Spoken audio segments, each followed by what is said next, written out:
Welcome to Rad Cast, where science and soul converge in shaping the future of human potential. I'm your host, Dr. Melissa Petersen, and together we're stepping beyond limits to explore super longevity. Produced by the Coalition for Radical Life Extension, the visionaries behind RAADfest, RADcast is more than a podcast. It's a movement for the bold, the curious, and those who refuse to settle for anything less than the extraordinary. Together, we'll uncover the cutting-edge science, unknown strategies, and transformative practices, paving the way for a future of limitless potential. If you're ready to think bigger, dream bolder, and live longer, you're in the right place. This is RADcast. Now let's get ready to explore the future of life itself. Hello and welcome everybody to RADcast. I am your host, Dr. Melissa Petersen, and I am here today with the founder of the Coalition for Radical Life Extension, James Strole. James, what an honor to be sitting down and kicking off this podcast where together we are going to share the science and the soul of super longevity. Welcome. Thank you, Melissa. It's my honor to be with you. I was looking forward to this. I know. Launching this RADcast has been a desire for a while, right? Yes. And thank you for your participation. You're great. Oh, this is going to be so fun. You guys, this is the inaugural episode. And so there's something really special about this. I'm actually here at the headquarters. And so to be here in person to, just share the enthusiasm and the energy that we are able to really cast through to everybody listening, because we've got a big vision and a big plan of what we want to be able to share through this communication, this podcast. For sure. You can feel the energy in the room, right? Yes, completely. This is where we meet. This is where the team works a lot. And so every time I walk in here, it's like, wow, things are moving. Yeah. And it started, you've been an advocate for over 50 years. Yes. The early adopter to super longevity and helping everybody to know what is really possible beyond what we think.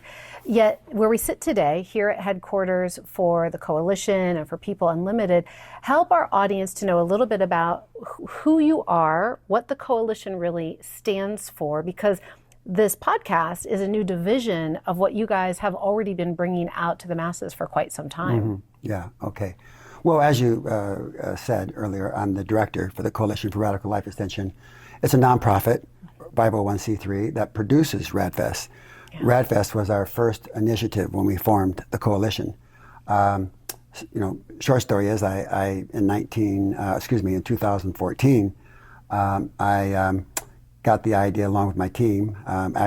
Joe Bardine, our communications director, a great guiding factor in our company, said, hey, you like to go out and talk to people.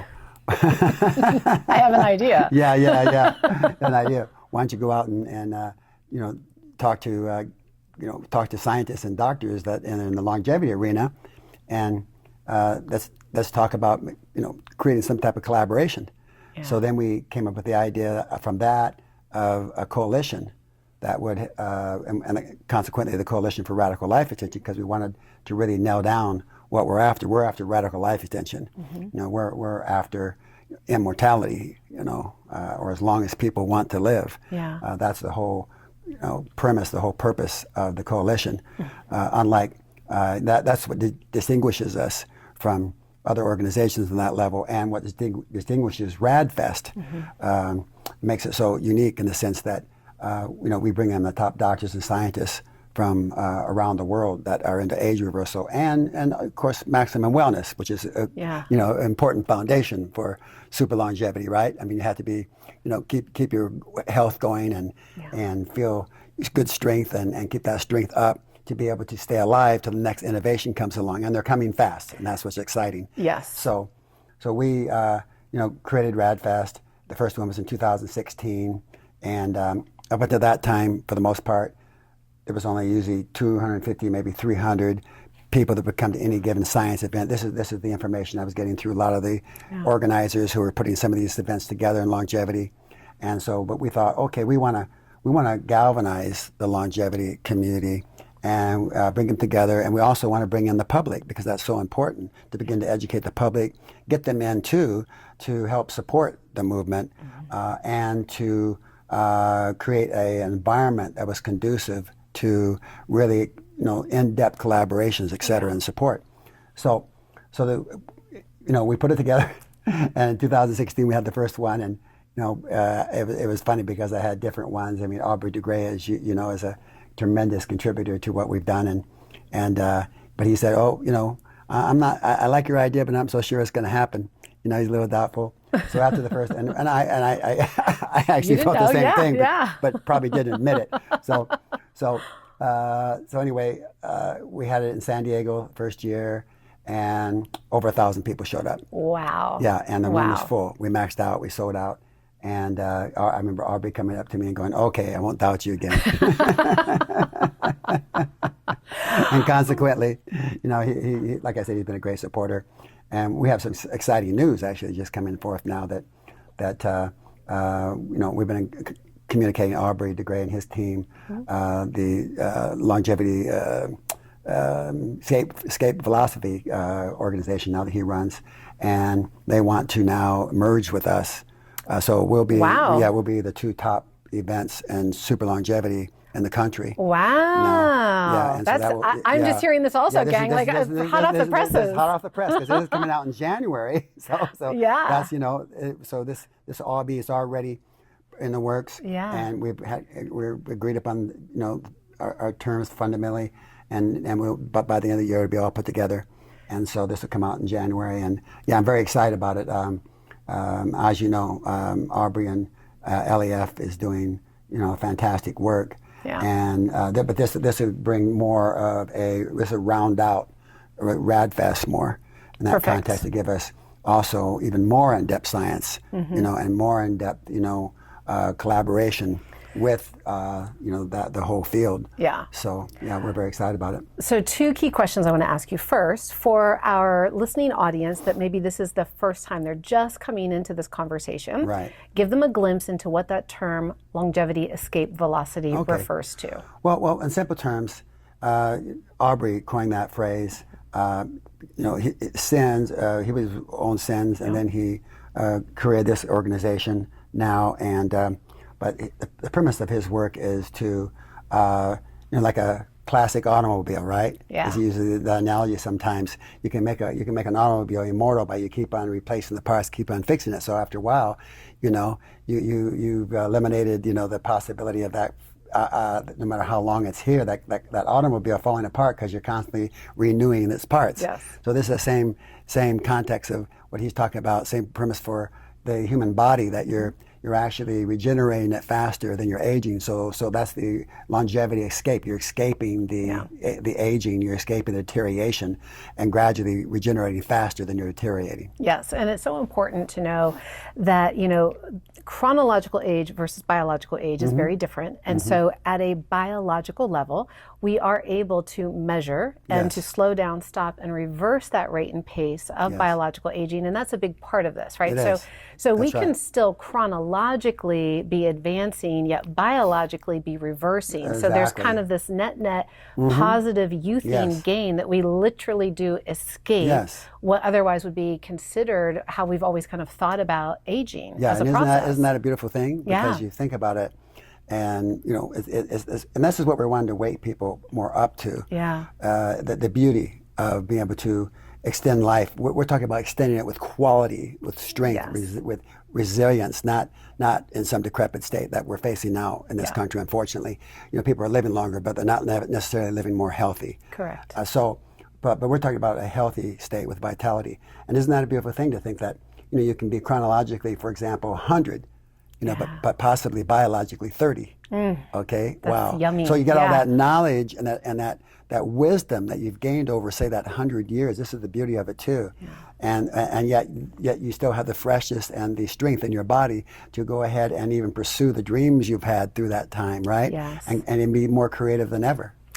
So I love that you just said that, because right now we are flipping the script, and I want to give our listeners a way to reframe what they might currently think of as the term aging as well as longevity. Because you and I spoke about this yesterday. Yes. Often I'll ask my doctors, what does the word longevity mean to you? And even my doctors that are studying with us are like, well, it means old, aging, breaking down. I'm like, oh, isn't that interesting? And there's, I know, and it's I not a know. judgment. I mean, because we've Yes. been programmed. Like Right, it literally is. It's just the images we've seen, the information we've taken in, and so until we know better, we can't necessarily do better, be better, experience something different, because until we're willing to question, well, wait, is it that? Does it have to be that? Does it have to be my version of it? And so what I love that you just did, which I was going to ask you, hey, share your view of super longevity. Yeah. And you just kind of started to tease it out to say, how amazing can it be that we can be chronologically 100, Right. biologically 30, and living and showing up fully at that age with vitality and resilience and strength and all of our wisdom and all of our creativity, you know, and it's like we're just getting started. That's right. We're just getting started. Yeah, in fact, that's the name of my book, in fact.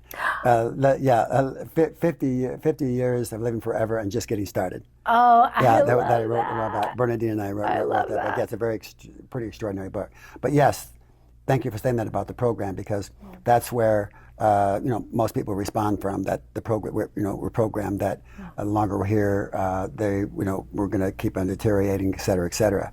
But now there's new science. Yes. And a whole new initiative happening that we're already seeing people live longer with more vitality. Yeah. And I feel I'm one of them. I think you are too. You are living proof. Absolutely. And, yeah, I'm getting better in so many ways.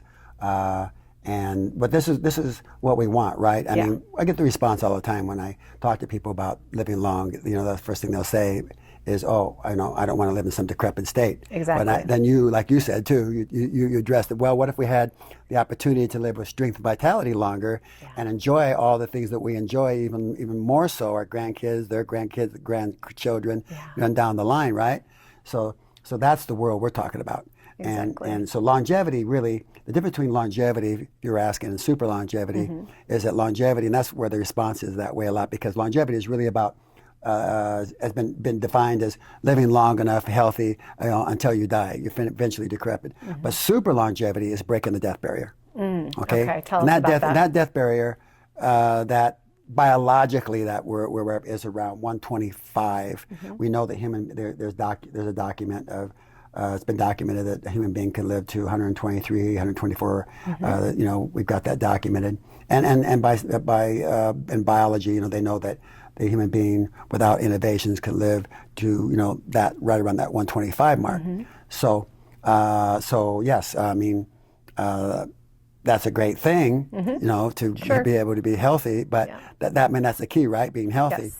So what we're talking about, though, in super longevity is going past that 125 mark. And we know that's going to take innovations. That's going to take, we're going to need, we still don't know really the maximum capacity of creating health in our bodies by just taking, you might say, the suppression or changing the program of death. I think that's going to increase all the time alongside the science and the innovations we're going to create to help our bodies live longer. Everything like gene therapies and nanotechnology, AI, what it's going to be developing more and more to take us to a more excellent place of health. Yes. Right. And so, but that's what super longevity is about, is breaking that barrier. And no one's broke that barrier yet. But we see it, right? Yes. And we see it. We, like every, human being that's ever broken some record, or we went to the moon, we saw it first before we did it. Yeah. So people can say, well, how's it possible? Well, the innovation is already happening. In fact, I expect in the next 1 to 3 years, we're going to see an amazing super longevity innovation that's going to begin to change the world. Yeah. Ray Kurzweil. Yes. He predicts this, that in 2030 we'll be entering into the era of immortality. The longevity revolution is about more than just searching online for a few hacks, or any one of us moving our biomarkers in the right direction. It's about coming together to learn, share, to connect, and create the unlimited future we want. That's why you need to be at RAADfest 2025 in Las Vegas from July 10th to the 13th. RAADfest, the revolution against aging and death, is proud to be partnering for the first time with Dr. Aubrey de Grey and Longevity Escape Velocity Foundation to form the single most comprehensive, advanced, informative, and inspiring event on age reversal for a general audience. Meet the people you want to make forever with. RADFest 2025. Take advantage of lower advanced pricing now at radfest.com. And okay, so that's such a huge statement, right? Because when I think about what you, it is huge. So when I think about what you just laid out, so we've got a couple of different brackets. Like step one is just longevity. And for many of us, and there is no judgment on the statement, it's about being willing to meet ourselves where we're at and give ourselves a little grace and kindness to say, it doesn't matter where I am, is this where I want to stay, or would I like to create a different reality or potential? And if so, great, and if not, that's okay too. Yet where we still, like right now, we have a gap between health span, lifespan, and life expectancy. So if life expectancy is upwards of 125, lifespan on average has declined, and we're really only at about 76 now. That's right. Yet health span is only at 63, meaning we're only healthy on average right now, at least in Westernized cultures. How sad is that? It's incredibly sad. But it's also, to me, it's massive opportunity, right? So it's kind of like, okay, well, just because those are the numbers, that doesn't dictate what our reality has to be. So step one is, do I even want to think differently? Do I want to be healthier all the way to 76, like maybe 100, 200, maybe that's just doesn't even register, but would you like to make it all the way until 76 being strong, resilient, healthy, and well? Yeah. Probably so. So we can do that first. And you said it the other day, well, if we can make it there, why wouldn't we want to keep going? Right. Right? Right. We've already doubled the lifespan and doubled the health, really, in the last 50 to 75 years, right? Exactly. So, I mean, you get people saying, well, I want to live to 130, I want to live to 180. I tell them, okay, great. You know, in fact, I think it's important to say that I'm not saying that anybody has to live any length of time that they don't want to live, for example. But what I want is a world that people will have the choice. Yes. I want a world that can open up all the doors, and for those who would like to live forever, it's available. You know, like set the table full, right? Yeah. Let people have an opportunity. I'm not going to say, oh, you have. I'm not trying to push something on somebody that they may not, be able to accept at this time. But how about just increasing your lifespan? Then, like you said, to the health span to 76, or 100, or whatever, and being able to enjoy life more. I'm guessing, and I think it's a very good calculated guess that if you live to 100 in good health, you're going to want to keep going. Correct. Because, right? But yes, I want the choice to be there. Exactly. And so if we get there, then we can edge to our current life expectancy. Right. And Aubrey was one of the first people to say, hey, the first human to live to 150 has already been born. Exactly. He's been saying that for over a decade, right? And now it's probably you, Melissa. I think so. My family calls me the vampire. There you go. They're like, you I just believe that. don't age. I'm like, and yet I love it. I'll take it.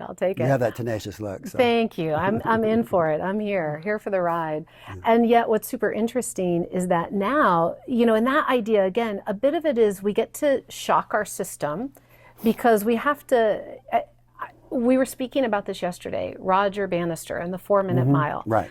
Until we know it's possible, it's like I said, we're conditioned to think it's not possible. Right. That's just the human nature, right? It is. And what I think is so phenomenal about Bannister's story is that he lived in a time where literally everybody, doctors included, said this is physiologically impossible. Your heart will explode. Yes. You cannot run the 4-minute mile. That's right. And he was absolutely certain that he could. Yeah, he saw himself doing it. And he did. And now, since then, hundreds of other people have gone on to do the same thing. So it's making the impossible possible. And I believe that's what super longevity is. That's where we sit in science right now. And we're gonna kind of dive into throughout the remainder of our conversation today about some of the exciting things coming in this year and beyond. Yeah, great. And if I think so, from a clinician standpoint, some of the things we teach our practitioners about, you just said it. There's ways to reprogram this death program. That's right. So when we understand that our genetic code holds the information of us and our potential of how we're going to express or repress our health, our well-being, our lifespan, our health span, our capacity to live, we begin to say, well, what turns those things on and off? And there's a bunch of switches. They're called epigenetic switches. And we live in a time where there are these little tiny, tiny molecules that can get into the cell and literally turn these switches on and off that help us to reprogram, which is why we can easily now be 100, look and feel and express as though we're 30 biologically, right? That's right. And so I think about some of the technologies that are coming that every passing day, I say, yeah, 150 really is going to be possible. And so, one of the things we'll be talking about this in upcoming episodes, some of the big trends that we're looking at this year is going to be all around epigenetic switches, things like bioregulators and peptides, things like senescent cell clearance. There's FDA trials going on, but there's also some peptides that are highly effective in clearing these senescent cells that create that accelerated inflammaging process. So the things that could give us the appearance or the sensation in this physical body that we are breaking down really quickly, that's not just aging. That doesn't have to just happen. We actually can clean it up. It's like cleaning our house. We can go in and spring clean. That's right. And then be like fresh and lovely and back to 30 Yeah, again. that's the beauty of it. Yeah, and so, there's the clinical side. Yet what I'm excited to kind of get from you today is because you travel to all over the world, you talk to people from so many different walks of life and so many different verticals of the super longevity conversation. One of the trends going into this year is really around longevity in policy. So government policy, social policy, what we're looking at potentially with healthcare. And one of the big things, and I'm going to turn it over to you, Jim, is that a lot of people would say, okay, well, even if I think I want to live to 150, 180, whatever that number is, wait, don't we have a population issue? Don't we have a shortage of resources? Like, can we actually handle people living longer? And so that's kind of one of the reasons that policy is saying, hey, we might want to look at this. And I say we don't have to come at it from scarcity. We get to come at it from abundance. But I'm really curious as to what you're seeing from a policy, from a technology, from trends that can help humanity embrace our super longevity potential and really the opportunities that exist there. Well, as you know, the technological growth is exponential, and so I wouldn't worry about population or overpopulation. I understand that's one of the first things that pops up in people's resistance to when we talk about unlimited life or what about population. I usually pop out, well, don't die because of that. I like that. Don't die because the room's overcrowded, right? I mean, we'll find a way to deal with it. And that's really the bottom line. We're going to find a way to deal with all these things. We already have ways, new agricultural growth, technology, you name it down the line, okay? Really, even with food in the world, the problem isn't that we don't have enough. The problem is distribution.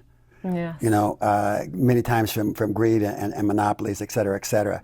As we create longer lifespans, we're going to create a value of human life that's never been seen before. And that's what I'm excited about. We're going to get out of the era of survival and into the world of creativity. And we're going to value ourselves and one another better because the longer you're here, right, and you have an opportunity, for example, if you know you can live to 200, you're going to go, wow, I'm going to take better care of myself, right? I'm going to maybe clean the planet a little bit better because the way it is now, people are just passing through. Like you go to a hotel room and stay over in the hotel, you don't clean up the room necessarily because you're passing through. You got somebody else to clean it up. And this is what we do on this planet. We're just, most of the time, we're passing through. But if you're here to stay, you're going to invest yourself deeper. And you're going to invest yourself deeper in the human connection. And this is what's exciting for yourself and one another. There's going to be a new depth of communication, a new depth, like I said, of value of human life. We're going to quit destroying ourselves. We're going to hesitate, killing ourselves or one another on a much deeper level. And this is what we need. We're going to want to, like I said, we're going to get into creativity. We're going to create environments that are really conducive to human beings really living. This is like off the charts exciting when you really think about it. Yeah. But for the most part, it's hard for some people to think about because they're still looking through that lens of mortality. Yeah. Right? And they're born into like you were saying, this mortal program. Now the question is, how do we get out of that mortal program, even consciously? And what I'm saying and seeing in that is that even though we're born into a mortal program, we also have an immortal seed in us. This immortal, primal scream of life that's in us. Yeah. I call it the immortal lineage. And as we begin to realize that that's there in our bodies also, this is the new program that can remove us from the tyranny of death, this program of death that we're born into. I get people all the time saying to me in the religious world saying, they're afraid to go to hell, right? they're doing what they do, and I'll say to them, okay, I understand. Although I think you should just do I think it shouldn't be maybe a incentive or whatever to do the right thing because you're going to go to hell. You should do the right thing because it's the right thing. But at the same time, but I understand these fear motivations are always there. So I'm saying, look, the reality is you're born into hell. Yeah. Okay, we're born into hell here. The hell, when you really think about it, we're born into this beautiful world, and then as we grow up, we see all of a sudden this world that people dying, the struggles, the conflicts, we're exposed to that. And you ever see these pictures of a kid who say they're in their early ages, they're bright and shiny. When they get to their teenage years, all of a sudden they got these dull eyes. They've been exposed to the trauma of death. They've been exposed to this world that's really, really mean to the human spirit. So I say that now the good news is we have a chance to get out of that. And that's where really immortality is about. That's what super longevity is about, getting out of that death-oriented program, that hell. Because it's hell to see somebody you love and care for deteriorate and die. There's nothing worse. Yeah. I mean, we anesthetize ourselves in it. We try to pacify ourselves in it because we think it's inevitable, but it's still horrible to face.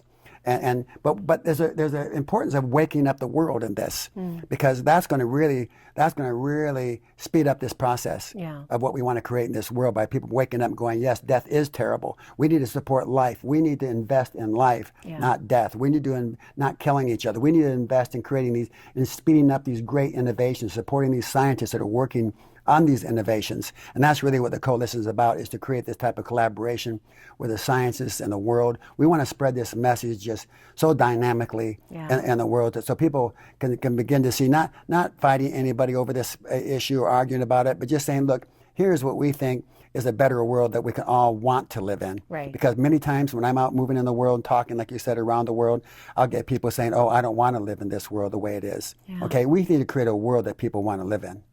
And that does begin within each of us individually. So at a fundamental level, every single person has to make that choice for themselves. Right. And I understand that the rate limiting step is this thought. We look out and we just go, well, I'm just only one. There's nothing I can do. Right. But yet what you can do is change your entire inner landscape. And when I think about this, it comes back to this Roger Bannister analogy. The brain needs proof. And so one of my favorite longevity studies was done in the late 70s by Ellen Langer from Harvard. It's the pinnacle counterclockwise study. I'm sure you're familiar with it.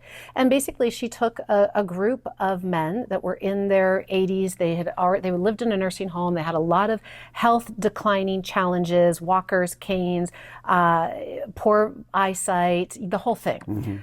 She puts them in an environment for 7 days. And they redecorated the environment to look as if it were 20 years younger, right? So they just changed the environment. Right. And they instructed the participants to say, don't just imagine that you're back 20 years ago. We want you to act as though you are there. So speak as though you're there, engage as though you are present moment in that space and time.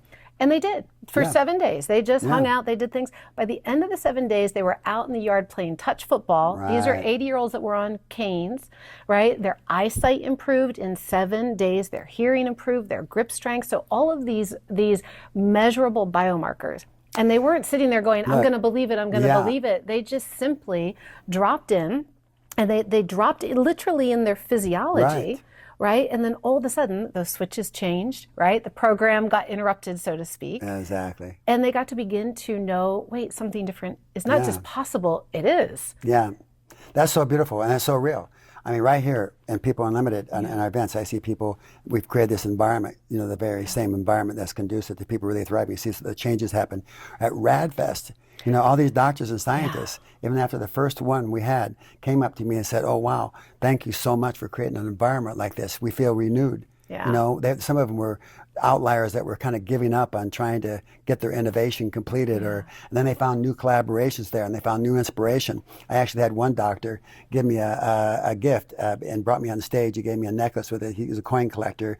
That had a beautiful coin on the end of the necklace, and just to thank me, he says, look, he said, I was just becoming in despair and now he is doing phenomenal things. In fact, I met an individual at this last AI Wellness that is a veteran that's working with veterans who are committing suicide.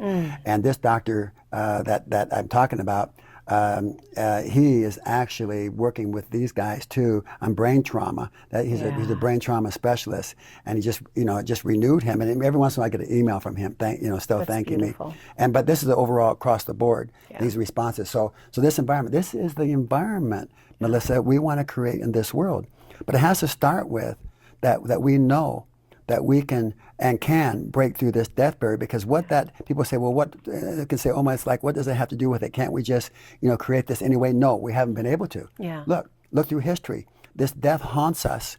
We must create an environment that is conducive to living unlimited lifespans, so that we can get into this era of creativity and create create a bigger strength, and also create a stronger feeling of connection with each other. And we're also increasing that value of human life, like I said. And all that together is that environment that we begin to not just try to connect with each other, right? Like we've tried to for thousands of years, but we keep up the same old destruction thing. Right. It's so vital that we see that we need to open up ourselves to this new future of unlimited lifespans to create this value. Are you ready to redefine aging and unlock your full potential as a longevity leader? At the Human Longevity Institute, our world-class certification programs train doctors, coaches, and wellness professionals how to deliver cutting-edge integrative longevity health solutions so people can live better today for longer, healthier, and more vibrant tomorrows. If you're ready to join the longevity revolution, visit humanlongevityinstitute.com to enroll and become a practitioner today. And I think the work that you're doing, Jim, is an important part of it, because so there's a process within the human system that we only have the capacity to hold what we have the capacity to hold. And what I mean by that is when we are constantly seeing, living and experiencing stress, trauma, hardship, challenge, lack of support, just feeling fatigued, and we can have these ideals go, oh, that sounds really great, but you're not really walking a day in my shoes, and that's not my life. However, if we just begin to step one, start to expand, but what if? So the first question I like to invite people to ask themselves is, well, what if it could be possible? What if you could have more energy? What if you could live 5 extra years? What if you had the wherewithal, the desire to create more, to listen to that little spark from within? So step one is just being willing to let ourselves play like we're kids again and go, well, what if? We get to have an imagination game, right? And what that does is, before we go, okay, I'm gonna have this thing and we're gonna go to super longevity, it's like, well, crap, what do we do if we have it? Like, there's so much that has to kind of happen from here to there. But step one is, well, what if it could happen? And how would I wanna show up for it? And as the brain, as the psychology, our psychology will inform and influence our physiology. So if we start playing with it, it's like this malleable thing, and we get a little more comfortable with it. I call it like doing reps, right? So we're doing our longevity reps of just seeing a greater possibility. But then we go even a little bigger and a little bigger. So when I hear you talk, my brain goes back in time to what I imagine like Greece was in the ancient times, when they were sitting around and literally philosophizing and writing and like creating the greatest works in human history of music and art. Like, that's where my brain goes. And it was a time of just pure creation and connection and compassion, and people were like, I don't know, maybe, I'm sure I was there. I don't know if I was there, but like, it feels like I was there. and yet, well, we're bringing it to us now anyway. Yes, exactly. That's what counts. So. And so that visual shows, like, to me, I'm just like, and that's really what I think you're speaking about is, hey, we can see, just like the counterclockwise study, they were able to see, right, a different expression. We can show ourselves different realities every day. And whatever, there's a part of the brain called the reticular activating system, and it's literally like what you feed it it notices. So it's like going, oh, you're telling me that's important, so I'm going to look for that. So if all we do is say, oh, life sucks and I'm so tired and I'm broken down and I don't know how I'm going to pay the bills, our brain is showing us, yep, you can't pay the bills, you're broken down, you're tired. It keeps reinforcing what we speak over it and what we tell it. Yet if we say, you know what, I just want to notice examples of like really vital people. I want to notice examples of happy people, of creativity, of community, of connection. And then all of a sudden we start to notice more of that.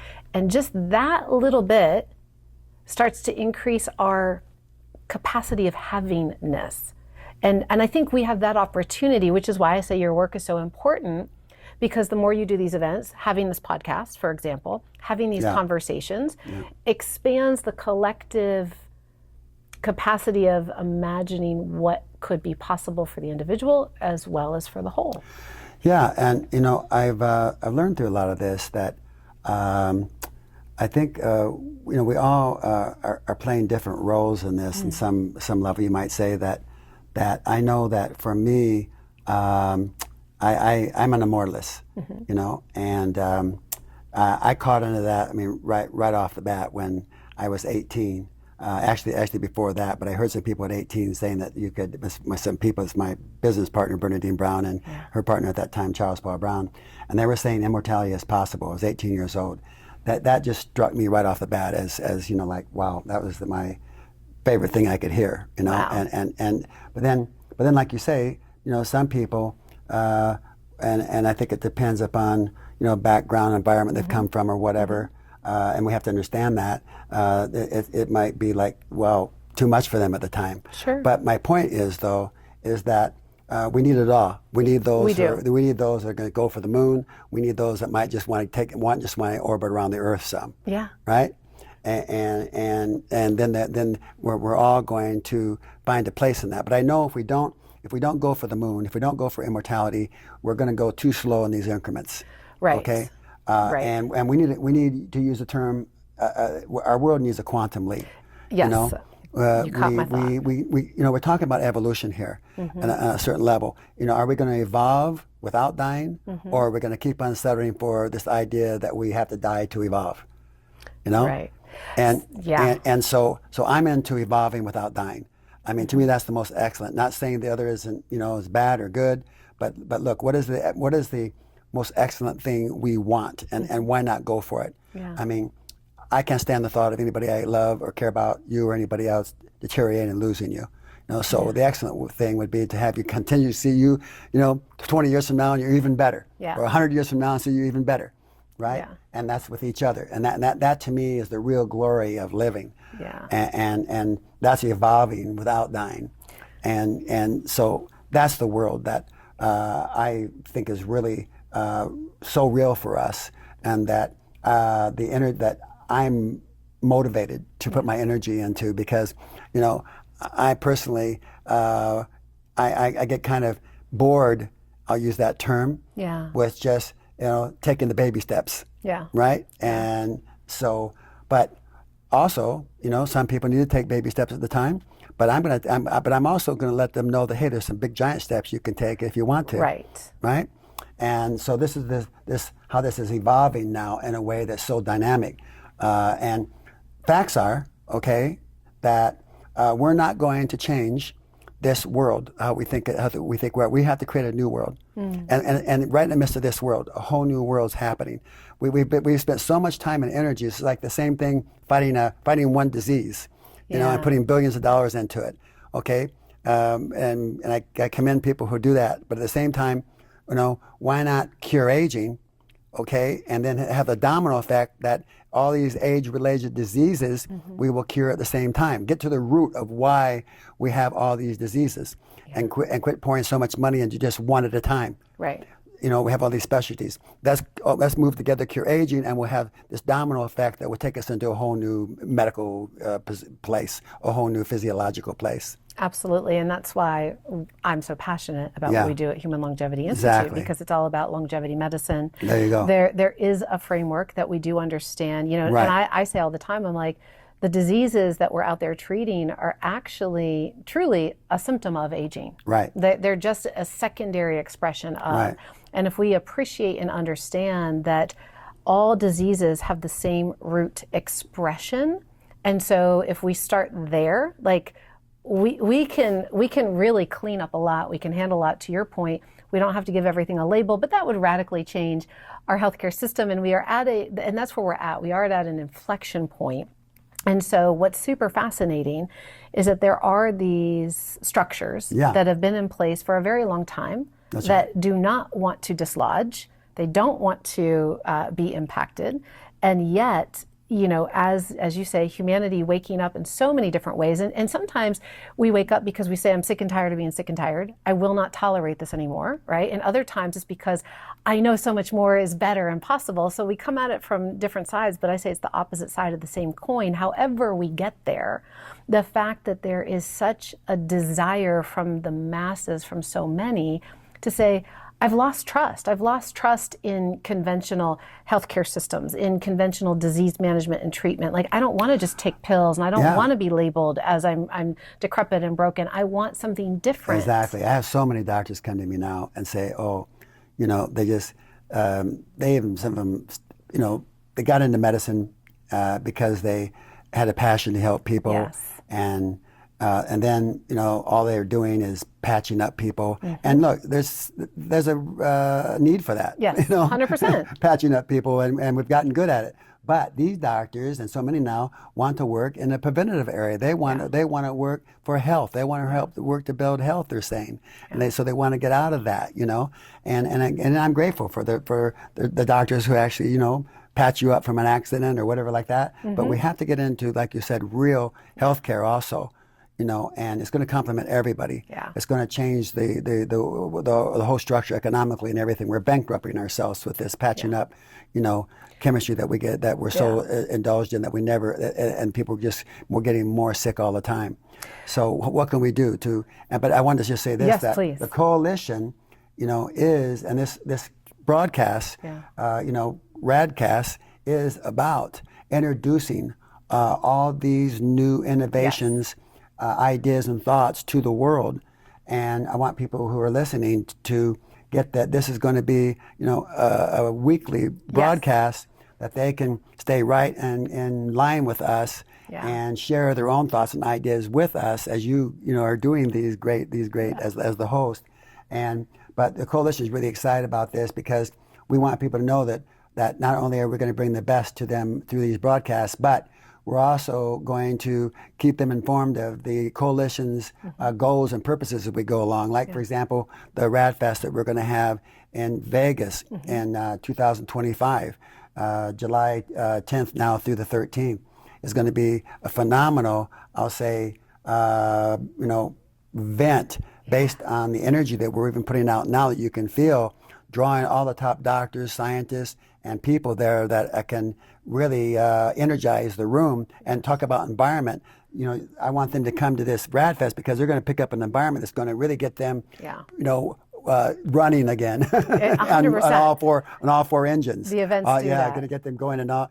And then also we've announced it this last Rad Fest that we're going to do a rally for longevity rights at the steps of the Washington D.C. Lincoln Memorial. Okay, that's and huge. And that's going to be huge. And we're going to do it in a way that is respectful for all human beings. We just want to go there and show the world that we have an idea, and not only an idea, but are working on and have many innovations now that people can live better on, and also show the world a world that all of us can live in together. That no one has to give up, you know, anything but their aging and deterioration. Right. You know, and this is phenomenal because we want to show the world that, hey, there's another way, that's all. And then they're going to pick what they're going to pick. We're not going out there to demonize them. There's too much demonizing in this world. Yeah. You know, too much. We're not going to demonize anybody or make them wrong. We just want to show that, hey, here's a blueprint of a new world that we think everybody can benefit from. Take a look at it, please. Yeah. Well, think about a simple analogy like this. When something's growing and we just remove the light. Yeah. Like, it's not that it has to go, it's bad. It's just like, if we don't want to keep feeding that, let's not keep feeding that. What do we want to feed? And, you know, one of the things I love so much about this conversation is that, and it's so interesting, I was doing a keynote to, just a couple of months ago, and to a group of doctors, and one of the doctors in the room said, I am terrified at the cost of sick care. Like, we are literally bankrupting our country, and they are in fear. And I said, well, I got good news for you. Let me tell you about longevity, because what we know from the data is that right now, on average, we're spending $3.8 trillion a year on our sick care costs. Okay, sick care. 1 year of life extension, of increasing health span, not even lifespan, just health span, 1 more year without sickness and disease, infuses 38 trillion back into the economy. Wow. Just 1 year. 38 trillion versus 3.8 trillion. So instead of debt, we can create such massive abundance, such massive wealth. That's right. That's right. And it's well, that's what I'm saying. Longevity is going to, answer so many human issues that we face. Because it's going to take us again to that level of health draws then the abundance, and that's part of it, the financial abundance, because otherwise we're burning our energy all the time. We're burning our money on causes that don't really that just keep sucking it right down into a rabbit hole, right? Well, and again, so fear is such a motivator, right? So if we think that there's lack, not enough, that is part of that death programming, sickness programming. That's what the stress is literally breaking down the body. Right. But if we do understand that there, again, opposite side of the same coin, there is such massive abundance. So it's just saying, where are we putting the light? Where are we feeding, right? So I can feed the fear, and I can listen to that propaganda, and there is truth in it. Like, if that's all I focus on, yes, that is true. And also, there's something over here that is so much bigger and better than that, but it's not getting the spotlight. So the more that we take our own initiative to say, but I'm choosing that I want to focus on the opposite side of that coin, and what else could be possible, and let me learn more, which is, again, why we're having these conversations. That's right. And the last point I want to make that you brought up, Jim, that's so important with this is what I would call, so you said quantum leap, right? Yeah. Humanity's at a point where we need a quantum leap. And so from a business standpoint, entrepreneurs understand this all the time. When we look at businesses, there's a phenomena of most businesses progress at what's called a 2x, or a very linear. Like, what are we doing? The little things, step by step, year over year. And that does produce slow growth. But for the companies that have had exponential growth, what's the difference? The difference is that they've taken a whole different mindset. They've done that 10x, if you will, that quantum multiplier, to say, wait a minute, I'm going to focus on the needle movers. I'm going to cut away all the other noise that is distracting, that's, that isn't important to the big outcome that we want to achieve. And they put their resources, they develop their people into that. So it's really the same conversation. We're just looking at it through a different lens. And humanity and individuals, we get to say, well, I can take the baby step, and I can just start and work my muscles today, and that's great, because sometimes we just have to decide, like, I want to do it a little differently. And then as we, the training wheels come off, we can go, wait a minute, I want to go be Evel Knievel, and I want to go jump all those cars. I want to do it differently. I want to go for the moon. How do I do that? And the moment we start to think and just say, how do I do that? It recruits so many more resources. Our brain starts to notice all the different potentials and possibilities out there. And we start to experience a much more abundant and vital and alive life. Exactly. I love that.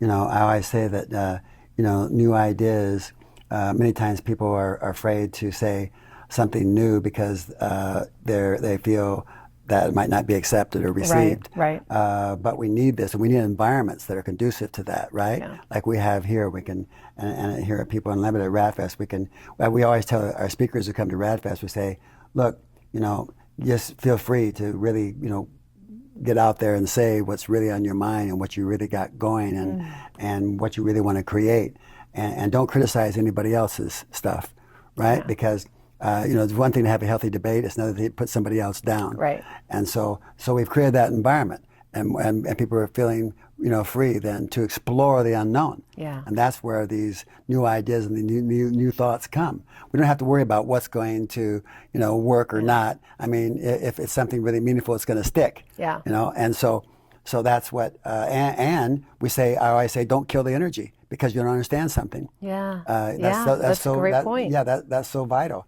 because we're going to understand. Otherwise, again, people will be afraid to come out with what they say. Yeah. And we want to keep that energy moving, that it raises that human spirit in a way. I call it the spirit of immortality. We want to raise that spirit. So there's really a coming out of each individual, the maximum we can get, because everybody has something rich to share, whether they're just a attendee or whether they're one of the doctors or scientists. That's why it's so important to have the public together. I use that term public, but it's each individual that has something. We have a lot of citizen scientists now. Yes, we do. More than ever. It's beautiful. And they're great because they sometimes think out of a box where the scientists might feel working for some company a little bit more restricted, right? Yes. So they're sharing more ideas, so we have that mixture, but no one's criticizing each other, at least publicly. But it creates that energy in the room, for expansiveness. Yes. And this is what we need. Having been at multiple of these events and having been to many conferences over the years, both professional and as an attendee, to kind of come from both sides, not just in the health spectrum, but to look at a conference environment as a whole. RAADfest does something very unique and different. Yes. And the fact that you do bring what I refer to as the experts and the enthusiasts, right? So whether we're the professional in the lab or in with the patient care or the seeker that wants this information, that alignment, that environment that brings both together is so vital and so important, because for doctors, we get out of our own intellectual bubble and we realize and we can listen and we can respond, and for the consumer to be able to be right there with the doc, and to listen to they're treating me just like a peer. I'm not just somebody they're trying to dumb something down to, and they understand that I am an educated individual, that I do care and I do want to learn and I do want to know and I do want to collaborate. And so it fosters true community, true collaboration, and I think that allows us all exponentially to improve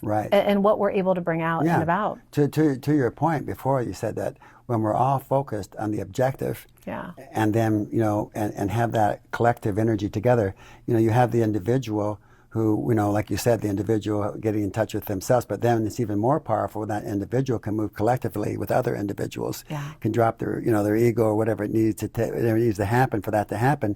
That's where the magic begins to happen. It was interesting because when we started the first RAADfest, we would start, clapping for doctors, that was our thing. They never had that before. Other people who have been to science events are looking over it, but I've been encouraging that. Clap for these guys. And so later on, as that began to develop, now you'll see like this now RAADfest, you hear that every time somebody, but the first RAADfest was like you hear about 30 people in the crowd maybe go, and then it started getting contagious. But then the doctors started coming and go, oh, wow, thank you so much. I felt like I was on an island by myself out there. We see doctors, I've gotten to know that you're a human, Melissa, I don't know if you know that, but, but doctors, sometimes people put them outside themselves, or they feel like they're isolated sometimes because of what they're doing. That's true. But now it's like that energy, like I say, it's about that energy again flowing together, and it brings out the best of all of us. It really does. And I know we're just about to wrap up, but I want to bring up one final point, because you were saying, hey, when we have that container that creates such enthusiasm and collaboration, we also see the ego drop down, and you give prompts to your doctors to say, hey, go out and really share what's on your heart, and this is a place that all is welcome, and we're not here to kind of, break another one down. Here's what's really important about that.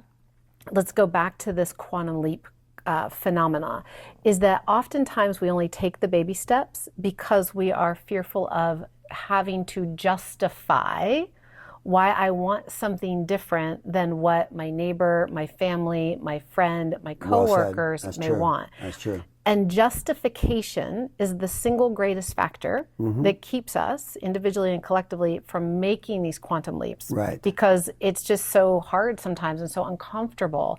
And so I think the last thing I'd love to just drop into our conversation is to invite our listening audience to know that it is okay to want what you want. Exactly. To meet yourself Well in said. whether it feels good what you're hearing Jim say about immortality, whether it feels good about just saying, I just want to play the what if imaginary game and think maybe I could live a few more years just without like being like my grandparents. Like it's wherever you want to meet yourself, you get to want what you want in any aspect of your life. And that is when things will radically begin to shift, because we get to feel so comfortable in knowing that we're allowed to have it. Yeah, I like that.